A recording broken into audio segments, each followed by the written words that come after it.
Assalamualaikum warahmatullahi wabarakatuh. Saya Dika Masis dengan nomor NPM 2086206042. Kali ini saya akan membawakan presentasi dari kelompok 5, yaitu tentang kajian anak dengan hambatan pendengaran. Jadi di kelompok 5 ini beranggotakan saya Dika Masis, saya Isti Karunia Putri dengan nomor NPM 20862066035. Assalamualaikum warahmatullahi wabarakatuh. Perkenalkan, nama saya Windatia Arismah dengan NPM 2086206086. Selanjutnya saya akan menjelaskan tentang poin A, yaitu hakikat anak dengan hambatan pendengaran atau tunarungu. Istilah tunarungu diambil dari kata tuna dan rungu. Tuna artinya kurang, sedangkan rungu berarti pendengaran. Berdasarkan sudut pandang fisiologis, menyebutkan bahwa anak tunarungu adalah anak yang tidak dapat mendengar bunyi pada tingkat intensitas atau kenyaringan tertentu. Sering disebut sebagai tuli atau juga hard of hearing. Mufti Salim menyimpulkan bahwa anak tunarungu adalah anak yang mengalami kekurangan baik secara keseluruhan maupun sebagian pendengarannya yang diakibatkan dari kerusakan atau tidak berfungsinya alat pendengaran atau telinga sehingga ia mengalami hambatan dalam berbicara. Selanjutnya yaitu poin B, karakteristik anak tunarungu. Jadi karakteristik anak tunarungu itu yaitu kondisi yang menyebabkan mereka memiliki karakteristik yang khas dan berbeda dari anak normal pada umumnya. Beberapa karakteristik anak tunarungu diantaranya adalah yang pertama yaitu dari segi fisik kita dapat memandangnya. Yang pertama cara berjalannya kaku dan agak membungkuk, kemudian pernapasan pendek dan tidak teratur, dan yang terakhir yaitu cara melihatnya agak beringas. Yang kedua yaitu dari segi bahasanya. Yang pertama kosakata yang dimiliki tidak banyak, selanjutnya sulit mengartikan kata-kata yang mengandung ungkapan atau idiomatik, dan yang terakhir yaitu tata bahasanya kurang teratur. Kemudian ada lagi yaitu dari segi intelektual, dapat dilihat dari kemampuan intelektualnya normal. Kemudian perkembangan akademiknya lamban karena keterbatasan bahasa yang dimilikinya. Dan ada lagi dari segi sosial emosional. Jadi yang pertama yaitu sering merasa curiga dan berprasangka, kemudian sering bersikap agresif, dan yang terakhir yaitu lebih mudah marah dan cepat tersinggung. Itu karakteristik anak tunarungu yang dapat kita perhatikan. C.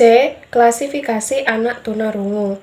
Ketunarunguan dapat diklasifikasikan berdasarkan 4 hal, yaitu berdasarkan tingkat kehilangan pendengaran, saat terjadinya ketunarunguan, letak gangguan pendengaran secara anatomis dan etiologi.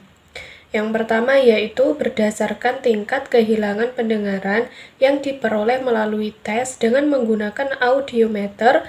Ketunarunguan dapat diklasifikasikan menjadi 5 macam, yaitu tunarungu ringan atau mild hearing loss, tunarungu sedang atau moderate hearing loss, tunarungu agak berat atau moderately severe hearing loss, tunarungu berat severe hearing loss, tunarungu berat sekali atau profound hearing loss.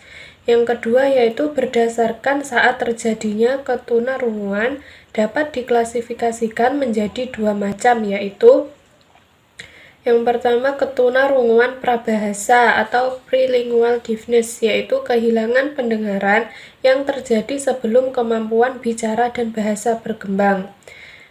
Selanjutnya yaitu ketunarunguan pasca bahasa atau postlingual deafness, yaitu kehilangan pendengaran yang terjadi beberapa tahun setelah kemampuan bicara dan bahasa berkembang.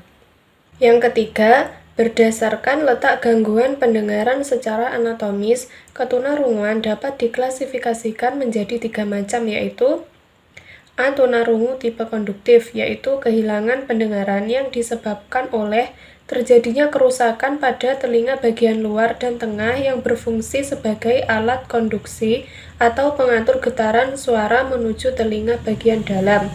B.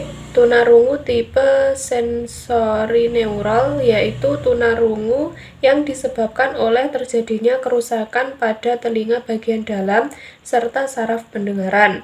C. Tunarungu tipe campuran yang merupakan gabungan tipe konduktif dan sensorineural, yaitu tunarungu yang disebabkan oleh terjadinya kerusakan pada telinga bagian luar atau tengah dengan telinga bagian dalam serta saraf pendengaran. Yang keempat yaitu berdasarkan etiologi atau asal-usul terjadinya, ketunarunguan dapat diklasifikasikan menjadi dua macam, yaitu A. Tunarungu endogen, yaitu tunarungu yang disebabkan oleh faktor genetik atau keturunan. B. Tunarungu eksogen, yaitu tunarungu yang disebabkan oleh faktor non-genetik atau bukan keturunan. D. Prinsip-prinsip pembelajaran anak dengan hambatan pendengaran. Bagi anak dengan hambatan pendengaran, pembelajaran akan lebih mudah dipahami apabila guru menerapkan prinsip-prinsip pembelajaran sebagai berikut. Yang pertama yaitu sikap keterarahwajahan atau face-to-face. Yang kedua, sikap keterarahsuaraan. Yang ketiga, tanggap terhadap apa yang ingin dikatakan anak. Yang keempat, berbicara dengan lafal yang jelas. Yang kelima, penempatan tempat duduk yang tepat. Yang keenam, penggunaan media pembelajaran. Dan yang ketujuh, meminimalisasi metode ceramah. Di sini saya akan menjelaskan materi tentang asesmen pada anak dengan hambatan pendengaran, yaitu asesmen bagi anak dengan hambatan pendengaran atau tunarungu mempunyai fungsi yang lebih luas, yaitu untuk membantu perencanaan pendidikan dan merupakan suatu proses kegiatan yang dilakukan untuk mengumpulkan informasi dan data-data yang berkaitan dengan kemampuan pendengaran seseorang, sehingga dapat membantu dalam mengambil suatu keputusan yang berkaitan dengan masalah pendidikan. Berikut ini adalah penjelasan tentang kedua asesmen fungsi pendengaran tersebut, yaitu yang pertama, asesmen fungsi pendengaran objektif meliputi tympanometer, elektrokokaliorpi, elektroencephalic audiometry, atau acoustic emission, dan BRA atau brainstem effort response audiometry. Yang kedua, asesmen fungsi pendengaran subjektif, yaitu FFT atau untuk anak dengan usia kurang 3 tahun. Conditioning test untuk anak berusia 2-4 tahun. BOA atau behavioral observation audiometry 0-6 tahun. Play audiometry 3-5 tahun dan audiometer nada murni. Kemudian alat bantu untuk anak tunarungu. Media pembelajaran yang dapat digunakan anak tunarungu antara lain sebagai berikut. Yang pertama, 1. Media stimulus visual antara lain. A. Cermin artikulasi. B. Benda asli maupun palsu. C. Gambar. D. Pias kata. E. Gambar beserta tulisan. Kemudian yang kedua, media stimulus auditoris antara lain speech trainer yang merupakan alat elektronik untuk melatih bicara anak dengan hambatan sensori pendengaran.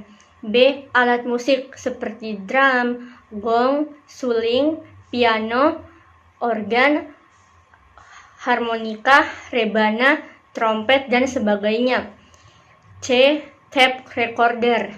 Yang D. Berbagai sumber suara lainnya antara lain seperti suara alam, seperti angin menderu, gerimis air hujan, suara petir, dan yang kedua, suara binatang seperti kicauan burung, gonggongan anjing, auman harimau, ringkikan kuda, dan yang ketiga, suara yang dibuat manusia seperti tertawa, batuk, tepuk tangan, percakapan, bel, lonceng, dan fluid.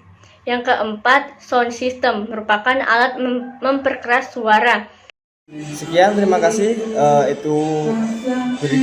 Tadi adalah presentasi dari kelompok 5. Untuk selanjutnya silakan dilanjutkan pada kolom diskusi di LMS kampus. Saya tutup. Terima kasih. Wassalamualaikum warahmatullahi wabarakatuh.